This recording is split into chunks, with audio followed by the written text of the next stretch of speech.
Arman adalah seorang pemuda sederhana yang hidup serba kekurangan. Setiap malam, ia bermimpi tentang pohon besar yang dikelilingi kabut tebal.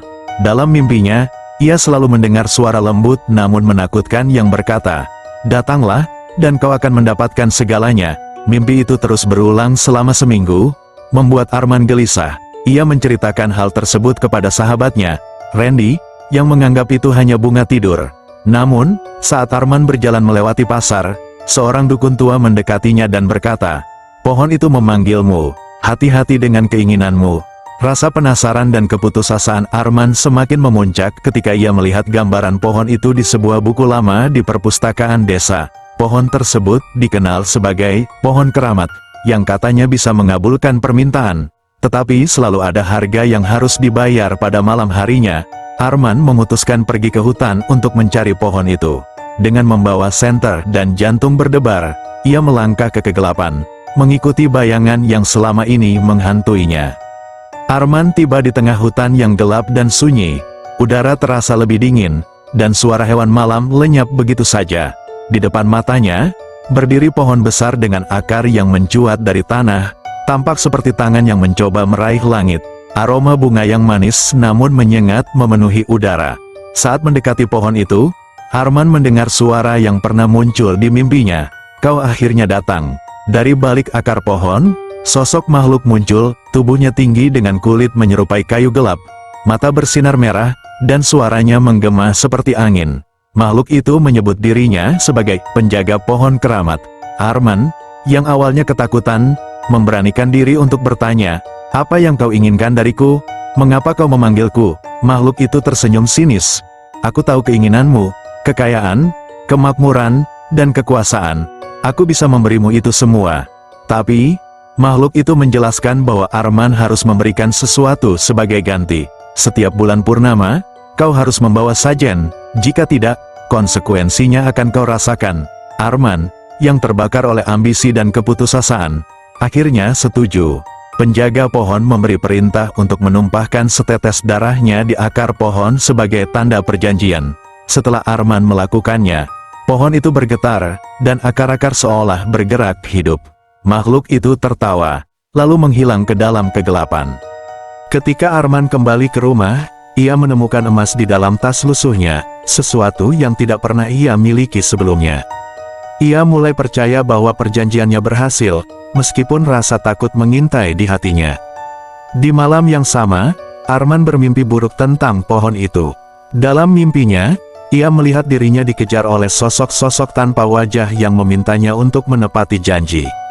Ketika terbangun, ia mendapati bahwa tangannya berlumuran darah, meskipun ia tidak terluka. Pagi itu, Arman terkejut menemukan rumahnya yang sederhana berubah drastis. Perabotan baru muncul entah dari mana, tumpukan emas kecil ada di meja kayu usang, dan uang berserakan di lantai. Ia tak habis pikir bagaimana semua itu bisa terjadi, namun ingatannya tentang perjanjian di bawah pohon keramat membuatnya sadar bahwa kekayaan mulai menghampirinya. Arman segera memanfaatkan kekayaannya. Ia melunasi semua hutangnya, membeli tanah baru, dan membangun rumah besar yang membuat warga desa iri. Namun, perubahan drastis ini memunculkan desas-desus. Banyak yang bertanya-tanya bagaimana ia bisa menjadi kaya dalam waktu singkat. Sahabatnya, Randy, mulai merasa ada sesuatu yang janggal. "Arman, dari mana semua ini? Jangan bilang kau melakukan sesuatu yang gila." Arman menghindari pertanyaan itu, tetapi di dalam hatinya, ia mulai merasakan ketakutan. Kejanggalan pertama terjadi ketika salah satu pekerjanya yang sedang membangun rumah baru tiba-tiba jatuh dari atap dan meninggal di tempat. Beberapa hari kemudian, tetangganya yang paling sering meminjam uang darinya ditemukan tak sadarkan diri dengan tubuh dingin seperti es. Pada malam bulan purnama pertama sejak perjanjian, Arman lupa memberikan sajen yang diminta oleh penjaga pohon. Ia terbuai oleh pesta di rumah barunya. Tiba-tiba, listrik padam, dan ruangan menjadi gelap gulita. Di tengah kegelisahan, ia mendengar suara berbisik yang memanggil namanya, suara yang ia kenali dari mimpi-mimpinya. Ketika ia memeriksa luar rumah, ia melihat sosok bayangan besar berdiri di tepi ladangnya. Sosok itu adalah penjaga pohon, yang berkata dengan nada tajam, "Kau lupa janji pertamamu." Aku telah memberimu kekayaan, tetapi kau tak memberiku balasan. Keesokan paginya, Arman menemukan salah satu anggota keluarganya, pamannya, menghilang tanpa jejak. Tidak ada yang tahu kemana ia pergi, tetapi di depan rumah, Arman menemukan daun pohon keramat yang berlumuran darah.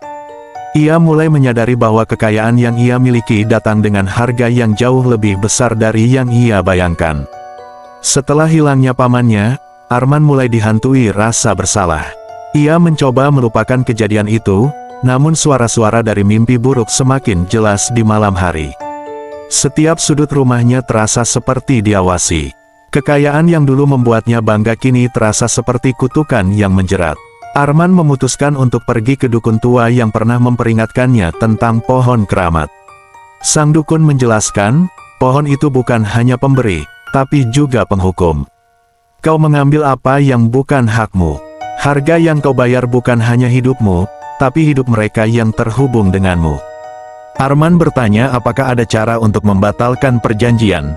Sang dukun menggeleng, tidak ada yang bisa mengubah perjanjian kecuali kau menyerahkan sesuatu yang lebih besar. Kembali ke rumah, Arman merasa putus asa. Ia mencoba mencari tahu apa yang bisa ia lakukan untuk menghentikan kutukan ini. Namun, satu persatu kejadian aneh terus menghampirinya. Suara langkah kaki di malam hari, pintu yang terbuka sendiri, hingga bayangan gelap yang sering muncul di cermin rumahnya.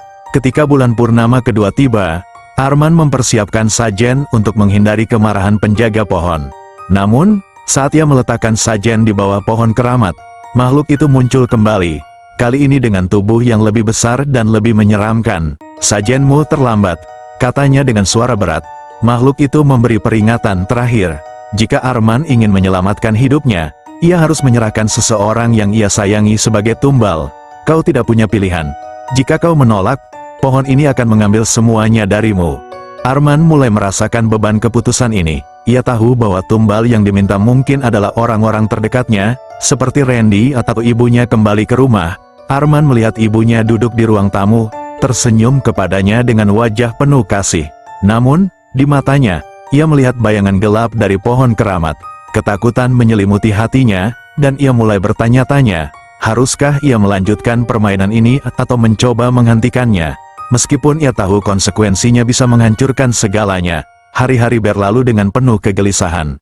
Arman mulai merasakan kesepian meskipun dikelilingi oleh kekayaan. Orang-orang di sekitarnya menjauh karena kejadian aneh yang terus menimpa mereka. Ibunya yang selalu mendukungnya kini tampak sering termenung, seolah-olah ia sadar ada sesuatu yang tak beres. Saat malam bulan purnama berikutnya tiba, Arman memutuskan bahwa ia tidak akan menyerahkan siapapun sebagai tumbal. Dengan tekad itu, ia kembali ke pohon keramat untuk menghadapi makhluk penjaga. Di sana, ia melihat makhluk itu sudah menunggunya. Tubuhnya tampak lebih besar, dengan wajah menyerupai tengkorak pohon, dan suaranya menggema di seluruh hutan. "Aku memberimu segalanya, dan ini balasanmu," kata makhluk itu dengan nada tajam. Arman menjawab dengan gemetar, "Aku tak bisa menyerahkan orang yang kusayangi. Jika kau ingin mengambil sesuatu, ambil aku saja." Makhluk itu tertawa dingin, "Bukan itu aturan mainnya. Aku telah memilih siapa yang akan menjadi tumbalku." Tiba-tiba, di depan mata Arman, muncul bayangan ibunya. Sang makhluk menunjuk ke arah ibunya dan berkata, "Dia adalah yang terdekat denganmu. Aku akan mengambilnya." Arman berteriak, memohon agar makhluk itu menghentikan niatnya. Ia mencoba menyerang pohon keramat, memotong salah satu akar besarnya dengan kapak. Namun, setiap kali ia mencoba, akar tersebut tumbuh kembali. Pohon itu semakin hidup, dan tangan-tangan akar mulai melilit tubuh ibunya. Dengan putus asa, Arman berteriak, "Berhenti. Aku akan menyerahkan seluruh kekayaanku. Ambil semuanya kembali, tapi biarkan dia hidup." Makhluk itu terdiam sejenak, lalu berkata, "Jika itu keinginanmu, maka kau akan kehilangan lebih dari sekadar kekayaan." Dalam sekejap, semua kekayaan yang dimiliki Arman lenyap. Rumahnya runtuh, ladangnya tandus, dan emas yang ia kumpulkan berubah menjadi debu.